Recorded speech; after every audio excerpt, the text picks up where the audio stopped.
We look at the go-home edition of SmackDown, as well as the wildest news stories and rumors you need to know, including the real reason why WWE are pushing Jey Uso. John Cena says he still loves Vince McMahon. Will the Shield reunite in WWE? A huge WWE return confirmed. Could we see a huge return at WrestleMania 41? Lana returns to WWE. Bad news for Rey Mysterio. Donald Trump honored with the Fala. The Rock will be at WrestleMania. Cody Rhodes wants to give Travis Scott a receipt. Triple H's bizarre Waxworks goes viral, and much more.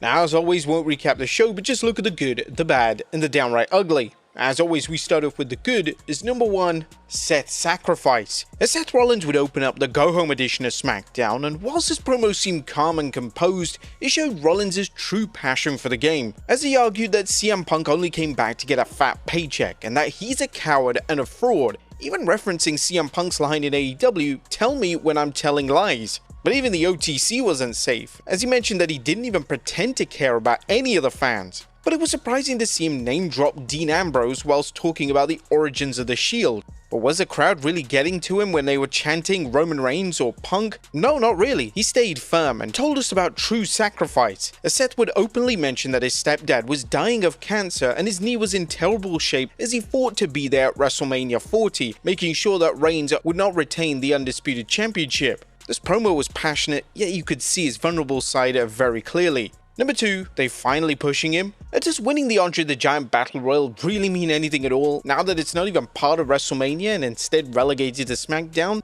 Well, whatever you think of it, Battle Royals are still fun, and the match was filled with some great stars of The Miz, Andrade, Carlito, Rey Fenix, Karrion Kross, and R-Truth, but they still couldn't get Omos on for this. I mean, it's the Andre the Giant Battle Royal with no giants. But nevertheless, the match featured the usual teamwork, but at the same time lots of dissension with some comedic elements. We love the spot where the Luchas all turned on Chad Gable, and also love the fact that he's in the match because he doesn't have a match at Mania. But to all those naysayers who think that El Grande Americano really is Chad Gable, well, El Grande actually appeared in the match and interfered, eliminating Rey Fenix, probably to get payback for Chad Gable's elimination. But the final came down to Hayes and Andrade, and what a final too. It was down to the wire, but surprisingly Hayes got the victory. Well, let's hope this win actually means something and WWE gives Carmelo Hayes a chance. This win was really surprising after all. Number 3, the Open Challenge is official. Randy Orton cut a hell of a promo, as whilst he's unable to face Kevin Owens on the grand stage, he's now made an official Open Challenge, but just who will answer it though? Number 4, an incredible hype video. A hats off to WWE for producing an incredible hype video for Night 1's main event, the triple threat between Reigns, Punk, and Rollins. Not quite my way, but definitely up there.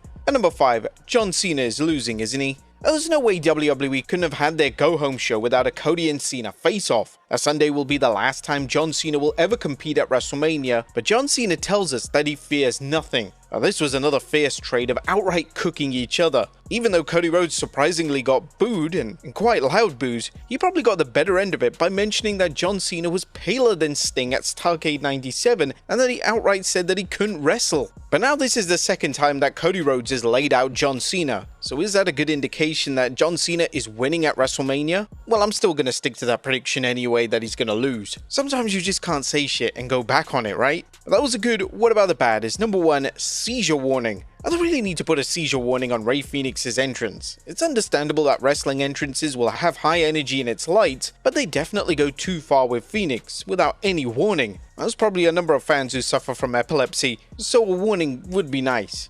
Number 2, what was that interview? Now we've said all that we need to regarding the feud with Flair and Stratton. It's gone beyond a simple feud for the title and seems personal. But what was that sit-down interview? Something about it just seemed off, as if they rolled in Flair off the street and said, "Hey, we need to do an interview, so go." In regards to Tiffany's sit-down interview, hers was slightly better, but why does she always have such a defeatist attitude? Shouldn't she be going in with 100% confidence? She's the champion. And number 3, why not at Mania? Now the Street Profits and Motor City Machine Gun fought a valiant match with the tag titles on the line, but it all came to a sudden halt when DIY ran in to steal the titles. And now we hate DQ finishes and title match, but this one could have served a great purpose as WWE undoes its wrongs and has the titles being defended in a triple threat at Mania. Well, we kinda got that, but we didn't. We actually have a TLC match between the 3 tag teams, but it's not happening at Mania. Why not? This match could have absolutely slapped at Mania. Seriously, I would easily trade in the War Raiders versus the New Day match for a TLC match. There was nothing downright ugly. This was a solid go-home edition of SmackDown, and in our opinion, better than Raw's go-home episode. Now, let's move on to the news. Now first we look at the real reason that WWE are pushing Jey Uso. Now our top story today takes a look at Triple H's latest interview, as he's gone into detail on the real reason why he's opted to push Jey Uso at the top of the card. Triple H was interviewed for the official WWE YouTube channel, and in the interview, the game outright stated that Main Event Jey isn't the best worker in the world, yet he's over with the audience, and that is what matters. Jey has great athletic ability, and the things that he does in the ring, he does well. Is he the most technical guy here? No. Is he the greatest performer on the face of the earth in ring? No. But he has charisma and a likability that he lets people in, and they want to see him succeed. When you walk into a building with 10,000, 30,000 or 60,000 and he walks out and that whole place is doing his entrance with him and is hanging on everything he does and are hanging on to his words and his moments, that's what it takes to be a top guy. It's about box office. Jey is proving what he said he was, and that's Main Event Jey Uso. Jey is now set for the biggest match of his career, and he will take on Gunther on night 1 of WrestleMania Saturday. Do you guys think that he will do it and become World Heavyweight Champion? Next up, John Cena says he still loves Vince McMahon. It's well documented that John Cena and Vince McMahon have a close personal relationship, and now Cena has stated that he wants people to know that he loves McMahon.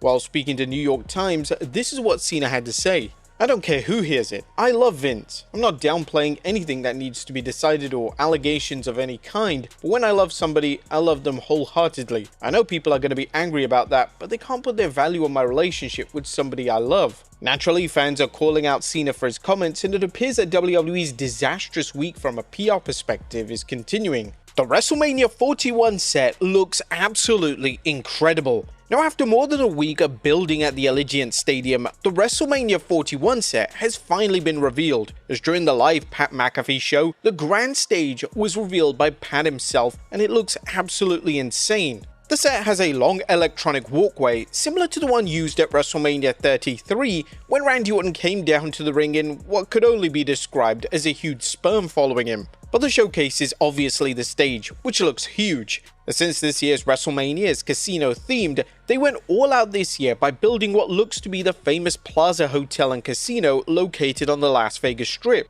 WWE nailed this one with the lights, the energy, the vibe. It just looks incredible. It also seems like the blueprint that was leaked online was 100% legit. Is this the best WrestleMania stage ever though? I would still say no. Whilst it looks phenomenal, it still can't beat WrestleMania 33's Universal theme set that even included a 1-to-1 scale freaking roller coaster. A WrestleMania 39 set also comes close, but what do you guys think? Is this the best set WWE has ever done for WrestleMania?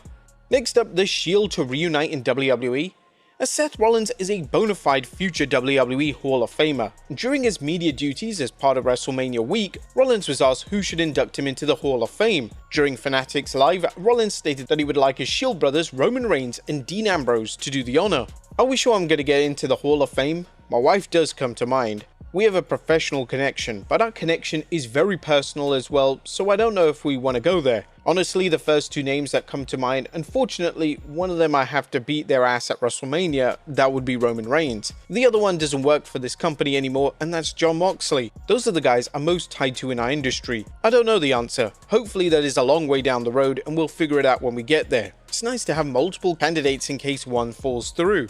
Seeing the Shield reunite for Rollins' Hall of Fame induction would be truly incredible. The Shield themselves as a trio no doubt are Hall of Fame stable, and it's likely that WWE will one day look to induct the group as a collective unit, but that's if Ambrose, aka Jon Moxley, even agrees to it. Next up, a huge WWE return confirmed. WWE have now confirmed that former US champion Rusev is returning to the company, and he won't be going by the name Miro, he will be going by the name Rusev. The news was confirmed by Biggie during a Fanatics Live, and this is what he had to say. Someone that's just been announced to return, you didn't see that? I reached out to him and he confirmed that the news is indeed true. I don't know when he'll be back, but there is Rusev, a blast from the past. And actually this is very topical because he had just announced that he is returning to the squared circle here in World Wrestling Entertainment.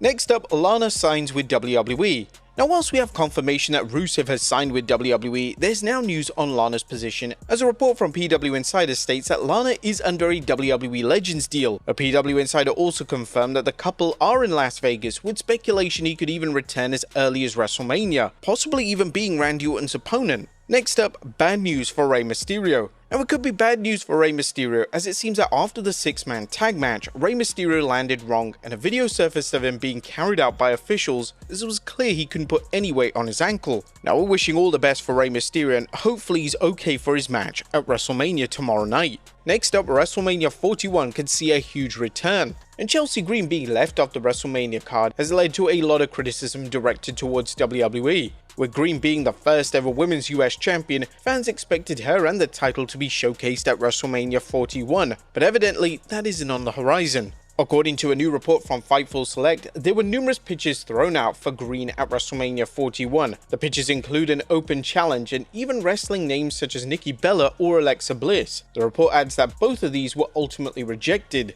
Next up, a WWE star defends Roman Reigns. Roman Reigns has been the talk of the wrestling world over the past 48 hours. Now, an old report has surfaced from Survivor Series back in 2020. In 2020, it was widely reported that Reigns insisted that Nia Jax and Lana scrap their planned table spot, as he wanted to deliver a table spot in his match with Drew McIntyre. Now, upon these reports resurfacing, Jax took to X to confirm that they are completely false, and this never even happened.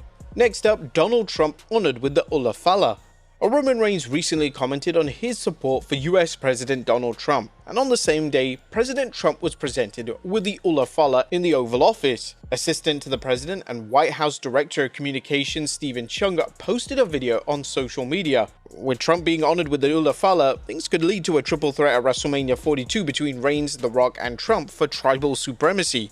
Next up, The Rock will be at WrestleMania, and we're just a day away from WWE opening night 1 of WrestleMania, and we still have no official confirmation on whether The Rock will appear in John Cena's corner. However, it seems that The Rock will be involved in some way. As WrestleVotes reported, a source close to WrestleVotes indicates that The Rock likely will be involved in some fashion this weekend in Las Vegas. Nothing else has been revealed, while many on the inside aren't clued in either way.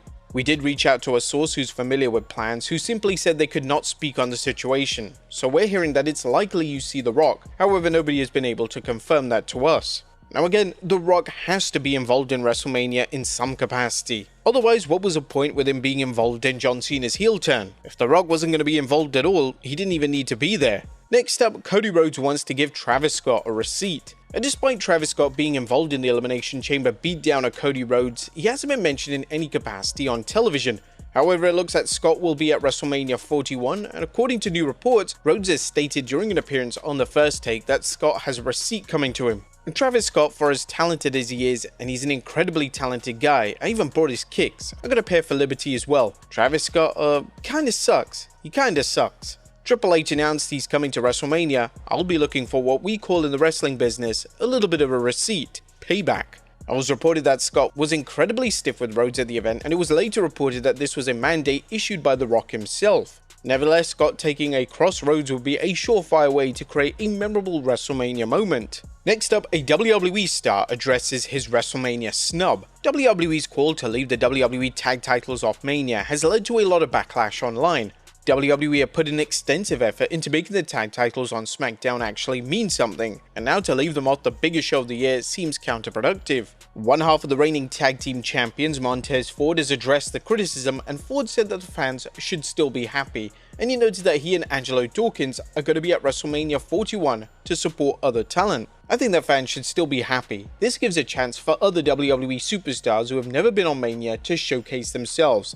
I tell them like, hey man, there's other WWE superstars that it's their first time doing this or anything. We're kicking this weekend off on Friday on SmackDown with our WWE Tag Team Championships on the line in Titletown. Congrats to everyone that's involved in Mania this weekend. We're definitely going to be there to support. The tag titles for the Raw brand, as well as the women's tag titles, are both set for featured matches at WrestleMania this weekend. WWE could have definitely looked to have had the Street Profits defend their titles on the show as well. And finally, Triple H's bizarre waxwork goes viral. Our final story today takes a look at a bizarre waxwork of Triple H that has gone viral. To promote Triple H's induction into the Hall of Fame, WWE have had a special waxwork produced of the legendary performer. Unfortunately, the waxwork is kinda terrifying, and Triple H's live reaction to the big reveal is hilarious. But there you have it, folks.